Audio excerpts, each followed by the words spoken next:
Hello everyone. तो आज की वीडियो उनके लिए जिनका ये अक्सर क्वेश्चन रहता है कि होम्योपैथिक मेडिसिन लेने के बाद थोड़े टाइम के लिए तकलीफ बढ़ क्यों जाती है। तो शॉर्ट में हम समझेंगे कि होम्योपैथिक मेडिसिन वर्क कैसे करती है।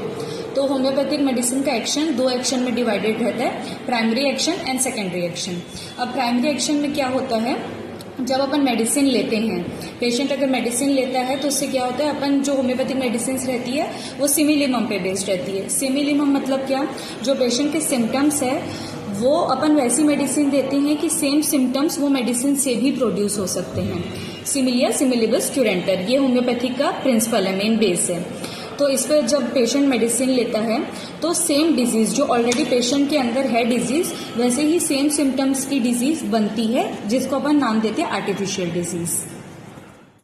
अब जो है आर्टिफिशियल डिजीज आई है बॉडी में, अब ये क्या करती है, आर्टिफिशियल डिजीज जो होती है इसकी पावर ज़्यादा होती है। एक तो आपकी नेचुरल डिजीज होगी बॉडी में जो ऑलरेडी प्रेजेंट थी, एक जो मेडिसिन की वजह से आर्टिफिशियल डिजीज बनी है। अब बॉडी में एक डिजीज की बजाय 2 डिजीज हो गई सिमिलर सिम्टम्स की, तो इसकी वजह से क्या होता है, थोड़े टाइम के लिए तकलीफ बढ़ जाती है, जो लक्षण होते हैं सिम्टम्स होते हैं वो बढ़ जाते हैं, क्योंकि अब एक डिजीज की बजाय 2 डिजीज सेम टाइप की आ गई है बॉडी में।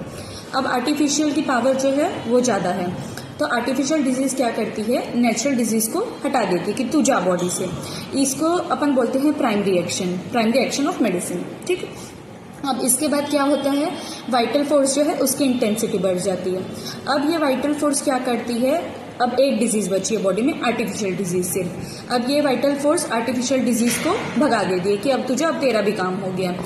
अब क्या होता है, ये जो वाइटल फोर्स ने आर्टिफिशियल डिजीज को हटाया है, ये होता है सेकेंडरी क्यूरेटिव एक्शन। क्यूरेटिव इसलिए वर्ड यूज किया गया क्योंकि पहले तो बॉडी में डिजीज थी, अब जो सेकेंड डिजीज आई थी आर्टिफिशियल डिजीज, उससे भी बॉडी फ्री हो गई है, इसलिए सेकेंडरी क्यूरेटिव एक्शन।